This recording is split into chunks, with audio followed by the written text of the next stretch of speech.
Salut YouTube! On se retrouve cette semaine pour une nouvelle vidéo et j'ai décidé cette semaine en fait de faire une vidéo sur mes 5 séries historiques favorites disponibles sur Netflix. Donc je vais vous dire un peu leur titre, le nombre de saisons, le nombre d'épisodes, bien évidemment la durée des épisodes et un résumé ainsi que mes commentaires sur pourquoi j'apprécie cette série. Donc, si t'es en manque d'idées de séries à écouter et que mes idées pourraient t'intéresser, mes séries favorites pourraient t'intéresser, reste à l'écoute parce que c'est parti! Ok, donc j'ai mes petites notes ici parce que je me suis pris des petites notes, donc ça se peut que je regarde des fois vers le bas pour me rappeler ce que je voulais dire. Donc, comme vous pouvez voir, pas ceux-là, mais ici. Donc, la première série que je vais vous présenter, ça a été une de mes séries coup de cœur en 2022. Je crois que ça m'a pris comme une semaine l'écouter au complet, mais ça c'est parce qu'il y a beaucoup d'épisodes, parce que sinon ça m'aurait pris comme 2 jours. Mais pour vrai, ça a été vraiment ma série coup de cœur en 2022. Et il s'agit de la série Las Villamizar, qu'on peut aussi trouver sur Netflix sous le titre de Blood Tie, qui signifie en fait lien de sang. Donc, c'est une série espagnole qui se déroule en Colombie. Puis, il y a une seule saison, mais par contre, la particularité des séries espagnoles comme Las Villamizar ou La Esclava Blanca, qui a été également un de mes coups de cœur, c'est que oui, il y a juste une saison, mais il y a beaucoup d'épisodes. Donc, c'est comme si on avait 2-3 saisons, mais c'est juste tout rassemblé en une saison. Puis c'est plus facile aussi de suivre les épisodes que, mettons, tu as une saison de 20 épisodes, puis ça l'arrête, puis là, ça reprend, puis là, tu te souviens plus de ce qui s'est passé. Donc, il y a, comme je disais, une saison de 74 épisodes. Et les épisodes se situent entre 44 minutes et 1 heure. Donc, tu peux avoir, je pense qu'il y a comme 2 épisodes de 44 minutes et un épisode d'1 heure une. Donc, le reste des épisodes varie pas mal entre les deux. Et un résumé. Donc, comme je l'ai dit, c'est une histoire qui se passe en Colombie. Donc, c'est l'histoire de 3 sœurs qui ont appris à se battre, que leur père leur a appris à se battre pour se venger de leur mère qui a été tuée par un officier de l'armée espagnole. Parce que cette série-là se déroule dans les années comme 1830, je crois. Et la Colombie était, je vais dire, envahie, même si je suis sûre que c'est ça le mot, par... en fait, la Colombie était dirigée par les Espagnols. Puis, il y avait l'armée espagnole et tout. Et la Colombie voulait se libérer, en fait, de l'emprise de l'Espagne. Donc, il s'est comment suivi une guerre. Puis, c'est pas mal dans ce contexte-là que se passe la série.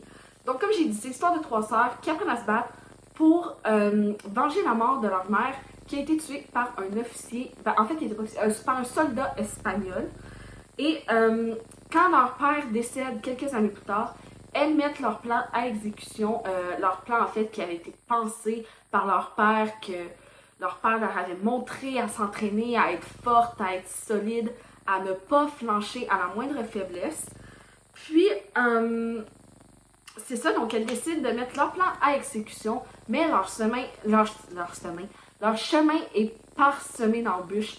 Et pas seulement des embûches au niveau du plan, mais des embûches dans leur vie personnelle également. Carolina, la sœur aînée, est amoureuse d'un barbier qui est aussi soldat dans l'armée rebelle qui combat pour la liberté de la Colombie et pour que la Colombie soit libérée de l'emprise de l'Espagne. Mais pour son plan, en fait, de venger la mort de sa mère, elle doit se rapprocher et séduire un homme riche qui est très proche de la couronne d'Espagne, mais plus particulièrement de l'officier qui a tué leur mère. Donc, ça apporte un peu un conflit, pas d'intérêt, mais un conflit de sentiments. Donc, c'est ça. Mais je peux pas en dire plus non plus sans dévoiler tout le punch. Donc, ensuite, on a Léonore, qui, elle, en fait, est lesbienne. Et on s'entend en 1830, être lesbienne, c'est vraiment très mal vu.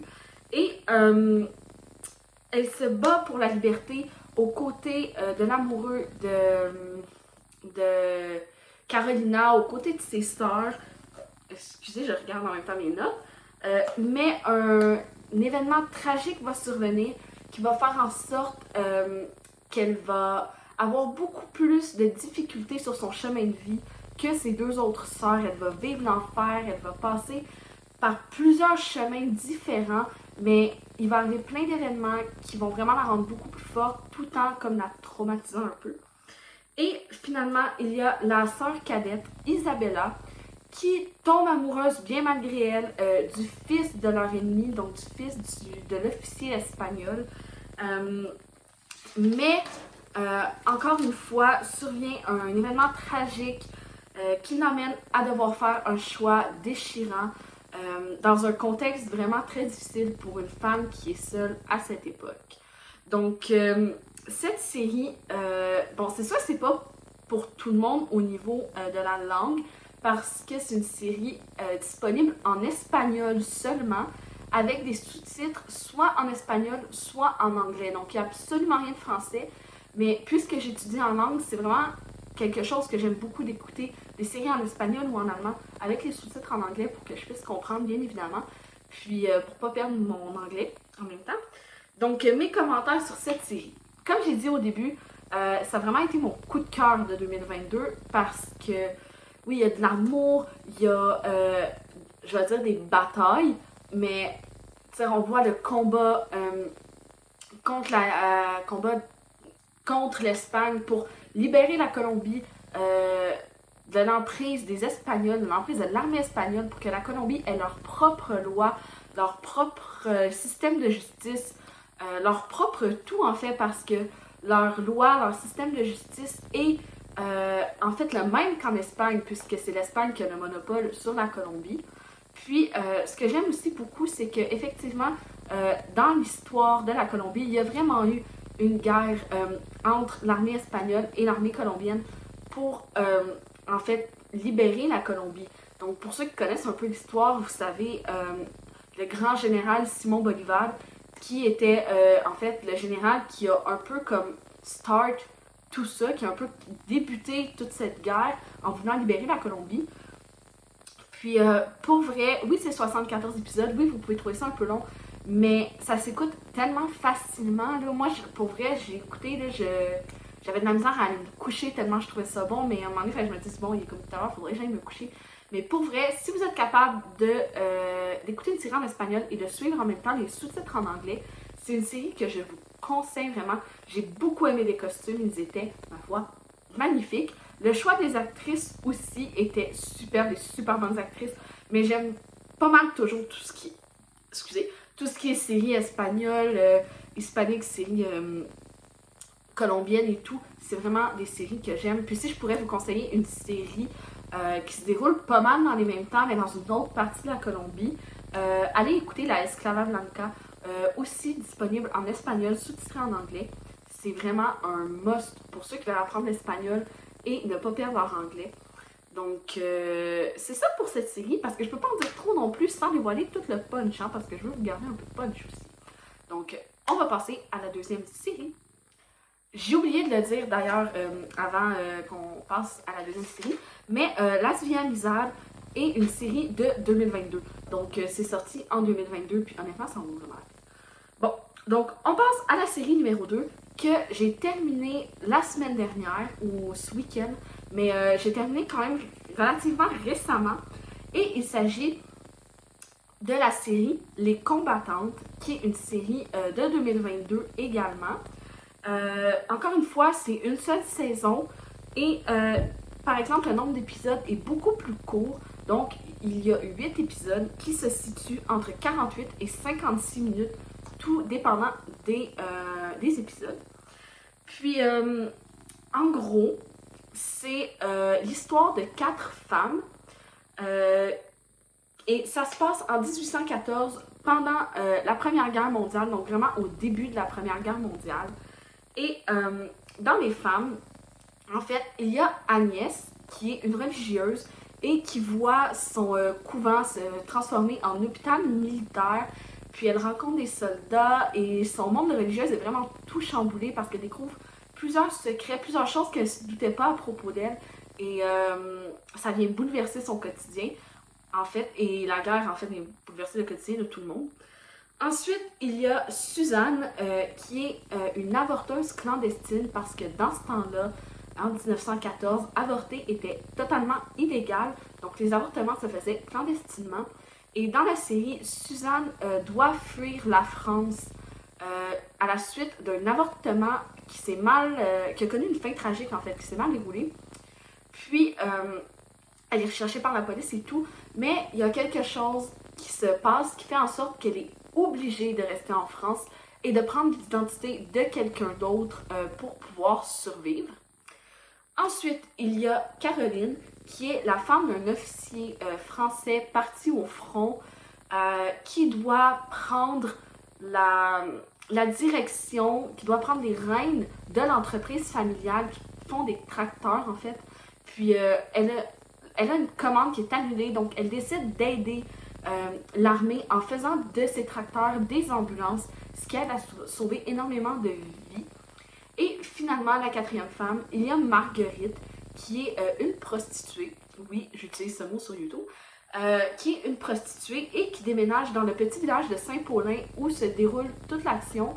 Dans le but non seulement de se trouver du travail, parce que bien évidemment, il faut qu'elle vive de quelque chose, mais dans le but aussi de retrouver son fils qu'elle a dû abandonner et qui fait partie de l'armée française, qui est un officier également, mais dont le bataillon est posté à Saint-Paulin. Donc, c'est plus facile pour elle de le retrouver. Donc, cette série-ci, comme vous avez pu le constater, j'ai beaucoup parlé de la France. C'est normal. Elle est dispo en français de France et je crois qu'elle est disponible aussi dans d'autres langues. Mais je sais pas, j'ai pas remarqué honnêtement.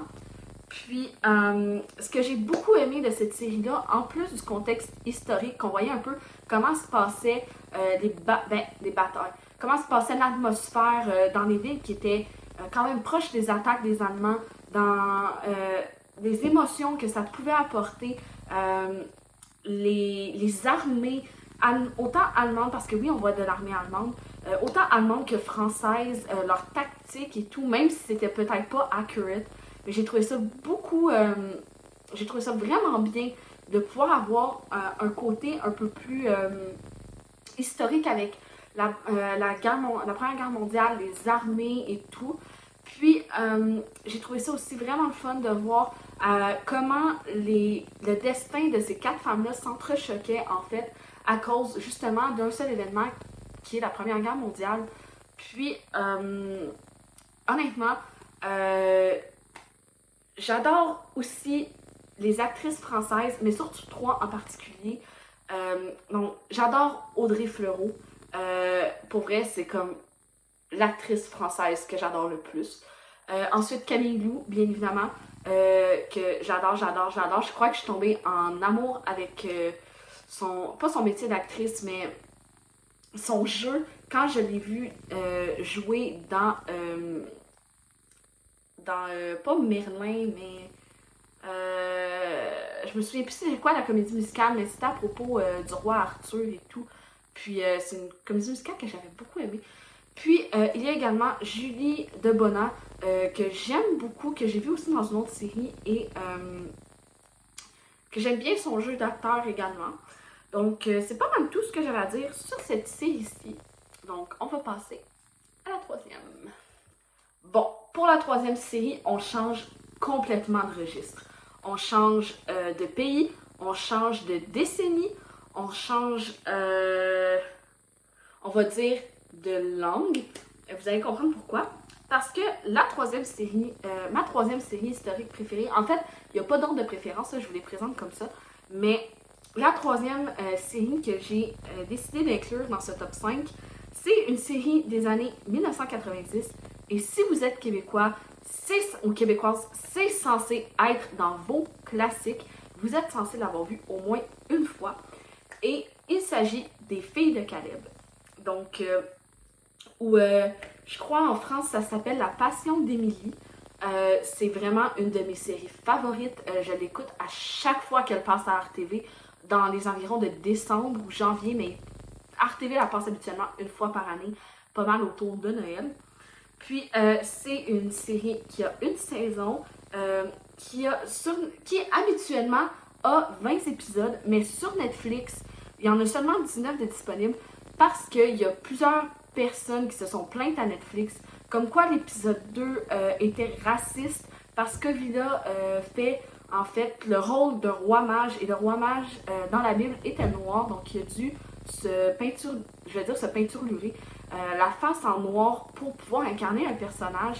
Et plusieurs personnes ont vu ça comme du racisme, alors que c'était pas du tout du racisme, c'était vraiment comme ça à l'époque. Et moi, bon, personnellement, je trouve ça vraiment plate parce que c'est quelque chose de culturel, c'est quelque chose d'époque et ça devrait pas être enlevé parce que les personnes trouvent que c'est du racisme alors que ça dure 2 minutes et que c'est pas du racisme, que c'est juste une représentation de la Bible.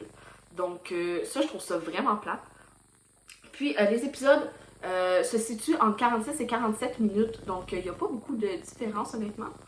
Et le résumé, pour ceux qui l'ont vu, bien évidemment, vous savez ce que ça raconte. Mais pour ceux qui ne l'ont pas vu, dans cette série-là, on suit la vie du personnage d'Émilie Bordelot, qui est une personne qui a en fait réellement existé au Québec dans les années où on nous présente sa vie en fait. Et on suit sa vie en partant de son adolescence à 13 ans, quand c'était une petite rebelle qui voulait juste apprendre, puis qui cherchait tous les mots dans son dictionnaire, en passant vers ses années d'enseignement à Saint-Tite, on passe en même temps par sa rencontre avec celui qui va devenir son futur mari, Ovila Pronovo, qui a également existé. J'ai fait mes recherches sur Ancestry et je vous confirme que les deux ont existé, et même à ça je savais qu'elle existait, mais bon, ça c'est une autre histoire. Et on passe aussi par son mariage avec Ovila, la naissance de ses enfants, et sa vie à la campagne québécoise, et aussi un peu de sa vie dans une grande ville québécoise. C'était en Abitibi, je crois. Et c'est une ville où elle ne se sentait pas bien parce qu'elle a été élevée à la campagne, elle a grandi à la campagne, elle a passé toute sa vie à la campagne, où ce qu'elle était bien parce qu'elle a du grand air et tout. Puis là, elle arrive en ville, puis là, c'est comme de l'air pollué, il n'y a pas de place, elle est dans un petit appartement. Donc, ça la rend malheureuse. On la voit repartir à Saint-Tite, triste et tout. Donc, je ne vais pas vous donner trop de spoil pour ceux qui ne l'ont pas vu. Bien évidemment, cette série est disponible en français québécois.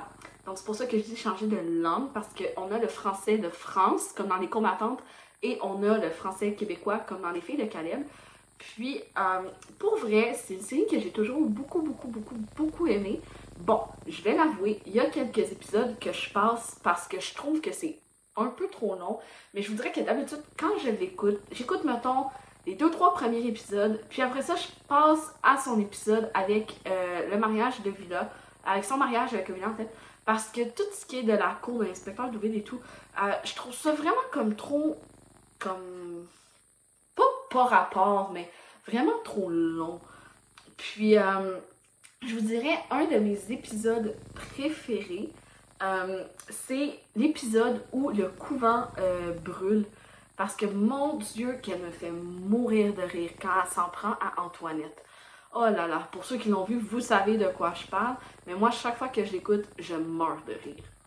Donc, sinon, ce que j'aime beaucoup de cette série-là, c'est que c'est vraiment de mon pays, de ma culture, c'est des références que je comprends, des mots que je comprends, des expressions que je comprends, que je me réfère, mais je m'identifie beaucoup à ça aussi.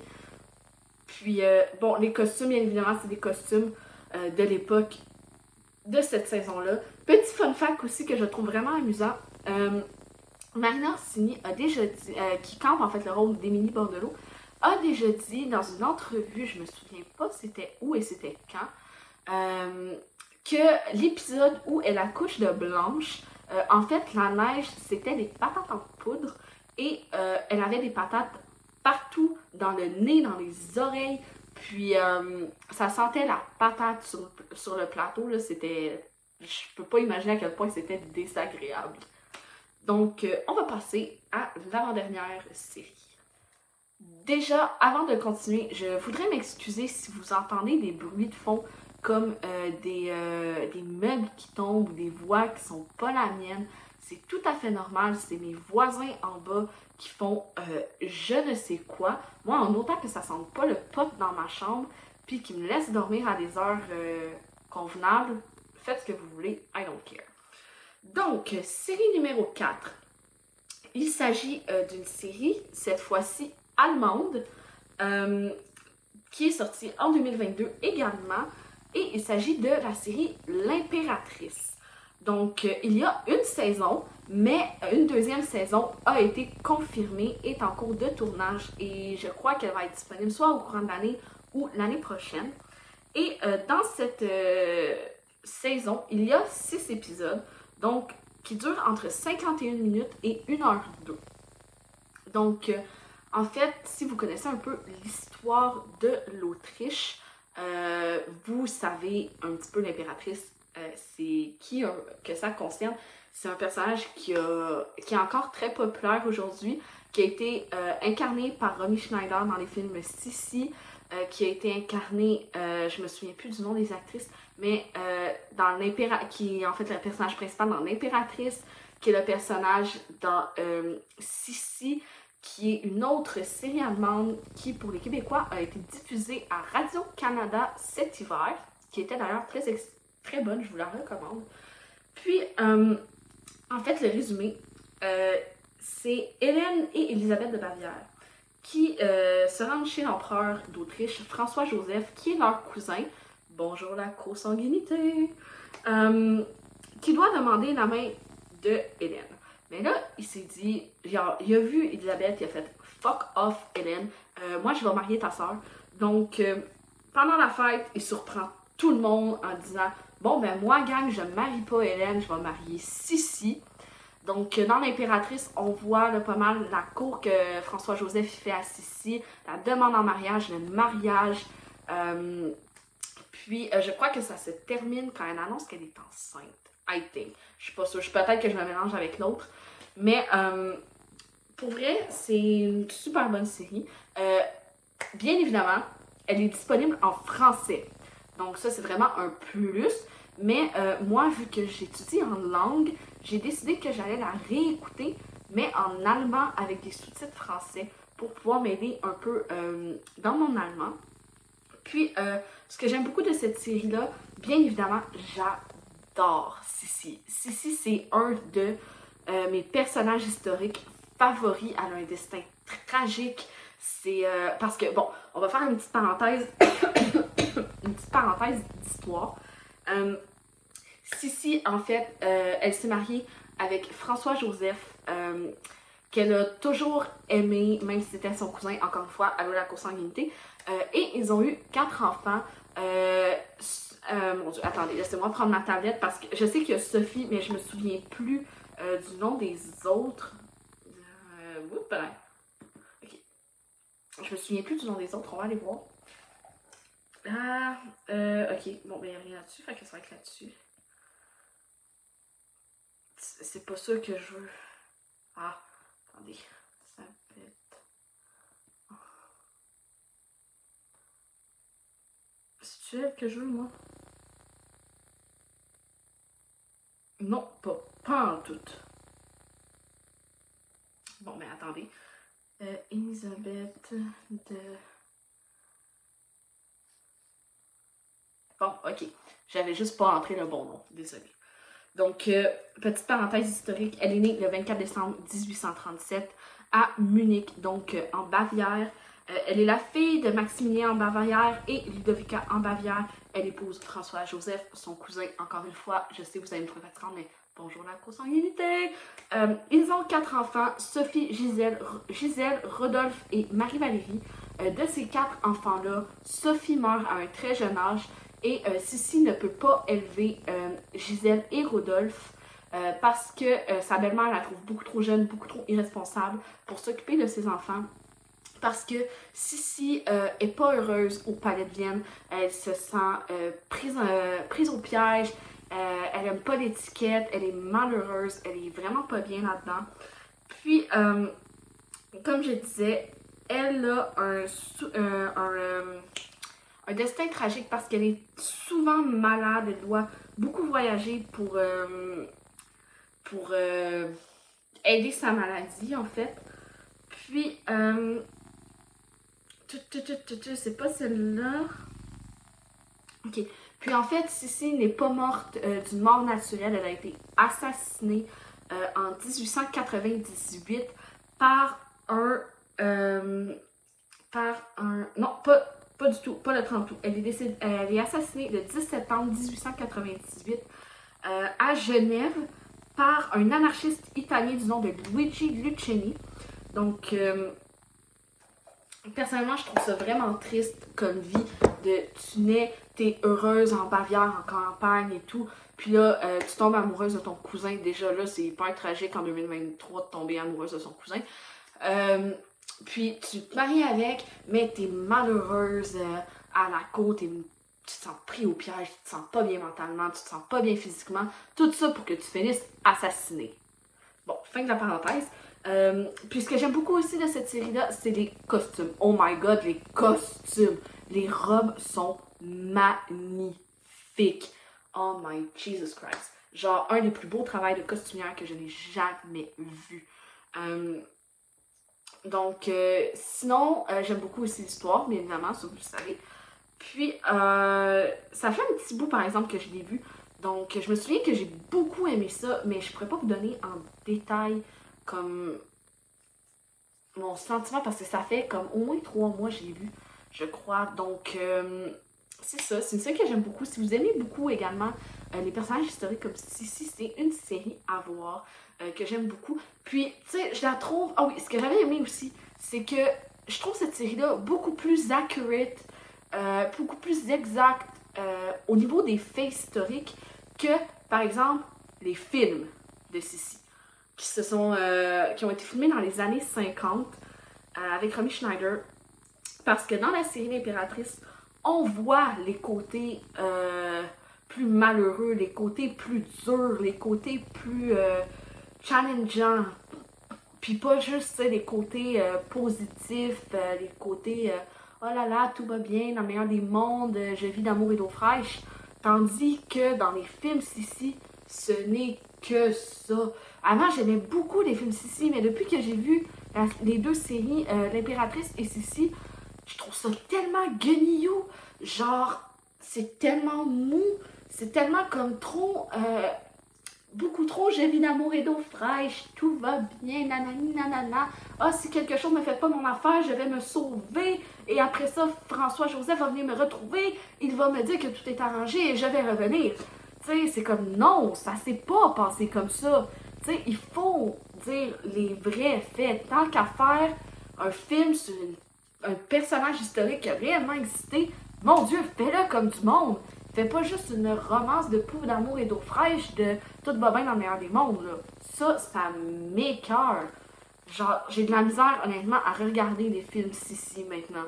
Mais tu sais, j'écoute pour faire plaisir à ma grand-mère, parce que ma grand-mère est comme ah, ben là, c'est parce que moi, j'aime pas ça quand il y a de la violence. Mais oui, mais rentre, tu veux, grand-maman, écoute bien.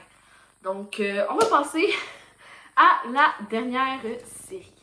Donc, la série numéro 5 et la dernière série, c'est encore une fois une série française. C'est encore une fois une série historique parce que c'est pas pour rien que la vidéo s'appelle comme ça.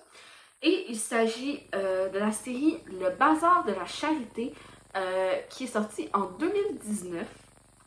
Encore une fois, il y a une saison et dans cette saison-ci, il y a 8 épisodes en 47 et 54 minutes. Donc, pour résumer, au printemps 1897, les 2 bourgeoises, Adrienne, jouée par Audrey Fleurot, et Alice, jouée par Camille Liu, se joignent avec Rose, jouée par Julie Debona, la bonne d'Alice, aux foules parisiennes. Ils se joignent dans le fond avec toute la foule parisienne pour aller au Bazar de la Charité, où là, pouf, tragédie, le Bazar de la Charité pogne en feu et tue des centaines de personnes. Donc, je ne sais pas exactement combien, il faudrait que je fasse des recherches là-dessus, mais il tue quand même, c'est un incendie qui fait beaucoup de victimes. Donc, ce que j'ai beaucoup aimé de cette série. Encore une fois, c'est les trois actrices françaises préférées, donc Audrey Fleurot, Camille Lou et Julie Debona, qui font encore une fois un travail d'actrice sublime. D'ailleurs, petite parenthèse, une autre série où vous pouvez voir Audrey Fleurot dans un rôle totalement différent. Allez écouter HPI. Au Québec, c'est disponible sur Club Illico. Les 2 premières saisons sont disponibles. Et pour vrai, elle est hilarante dans cette série. Je vous conseille vraiment d'aller voir. Fin de la parenthèse. Donc, j'ai beaucoup aussi aimé les costumes, les histoires. Parce que oui, c'est sûr, le premier épisode, bon, il y a les personnages qui vont au bazar de la charité. Puis là, pouf, incendie. Puis j'aime voir aussi, c'est ça, donc après l'incendie, comment les personnages se sentent par rapport à ça. Comme par exemple, le personnage d'Audrey Fleurot se fait passer pour morte. Donc comment qu'elle fait pour arriver à son but, du pourquoi qu'elle s'est fait passer pour morte. C'est vraiment super intéressant. Je veux pas en dire trop non plus parce que si j'en dis trop, je vais spoiler. Puis j'ai vraiment pas envie de spoiler. Je veux vraiment que vous ayez l'écouter pour que vous me donniez vos propres commentaires. Mais c'est vraiment une très très bonne série. Je conseille. Et bien évidemment, puisque c'est une série française, c'est disponible en français. Et je crois que c'est aussi disponible en d'autres langues également. Il faudrait encore une fois que j'aille faire, pas que j'aille faire des petites recherches, mais que j'aille vérifier. Donc, c'est ça, j'avais pas grand... Je gardais la plus courte pour la fin parce que... je vais vous dire pourquoi en fait dans l'intro, donc c'est ça.